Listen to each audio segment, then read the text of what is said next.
Thank you, Mr. Speaker, and I thank my good friend and not only fellow member of the Rules Committee, but fellow appropriator from California, Ms. Torres, for yielding me the customary 30 minutes, and I yield myself such time as I may consume. Gentleman is recognized. Thank you, Mr. Speaker. Today's rule covers one item, a continuing resolution to fund the government and keep it open and operating through February 18th of 2022. While I'm grateful that we're taking steps to avoid a government shutdown, I'm disappointed by the solution before us. Yet another short-term funding bill with full-year funding negotiations no closer than they were a few months ago or a few weeks ago. Mr. Speaker, today's resolution is the second continuing resolution we've had to pass to cover fiscal year 2022. Sadly, I expect it will not be the last.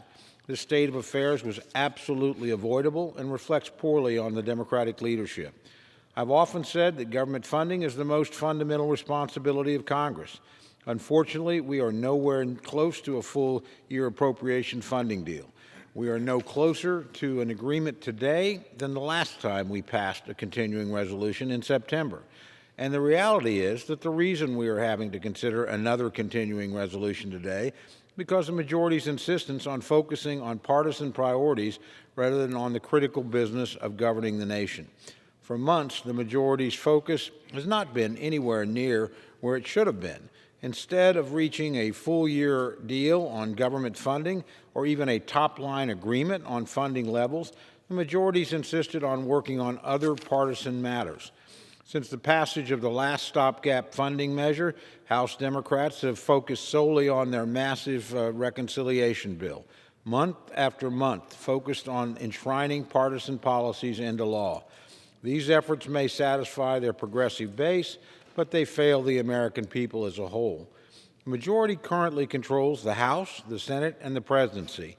And if they can swing the votes, they can pass whatever they want into law.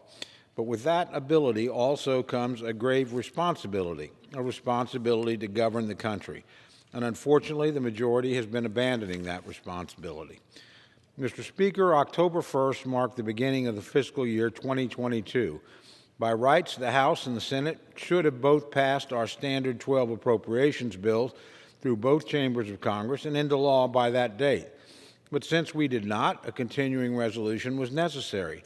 Now we are on the second continuing resolution of this fiscal year, and in all likelihood, a probable third one coming in February, unless my friends on the other side actually start negotiating in earnest.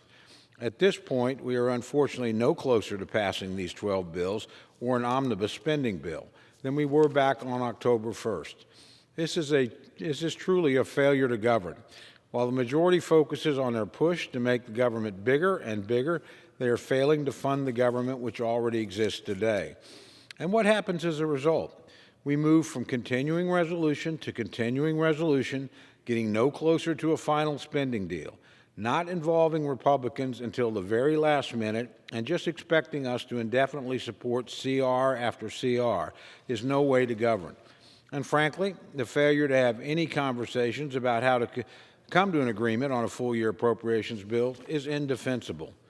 Well, I'm sure that former President Trump will be pleased to know his last budget continues on almost a year after he left office.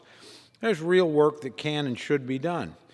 But what is perhaps the most frustrating has been the way in which the majority has bungled reaching a relatively simple deal on this particular continuing resolution. Knowing full well that this Friday's deadline was coming up, the majority instead dithered for months on their reconciliation package. This week, finally acknowledging that real discussions needed to be had with Republicans, the majority instead continued to twiddle their thumbs. Indeed, Republicans in the House were completely shut out of this process, leaving us all in the dark about the nature of today's bill until this morning. Once again, the majority's chosen to go it alone rather than choosing to work across the aisle. The majority is well aware that their current stance on a larger deal is dead on arrival in the Senate. As long as they continue to insist on omitting the historically bipartisan pro-life protections which have existed in law for more than 45 years, Republicans cannot and will not support bills that end these protections, and the Senate will not pass them. But that's not the only point of disagreement. The majority has been unwilling to fund our nation's defense at the levels agreed by the authorizers and appropriators in the House and currently being debated in the Senate. These increased levels are necessary to ensure continued defense readiness worldwide, especially given the ongoing tensions in places like Eastern Europe, the Middle East, Afghanistan, and the Taiwan Strait. But instead of governing and seeking to address these challenges, the majority is pandering to the most extreme elements of their caucus, trying desperately to pass bills that lower defense spending levels and omitting key bipartisan pro-life protections from appropriations bills.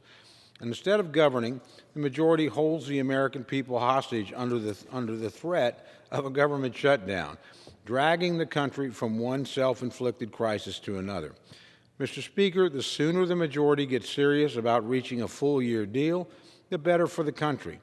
There are real damaging consequences to the failure to pass full-year appropriations bills, both at home and abroad. And the sooner the majority brings its attention back to the critical business of governing the country, the better off we will all be. With that, Mr. Speaker, I urge opposition to the rule, and I reserve the balance of my time. The gentleman reserves. The gentlelady from California is recognized.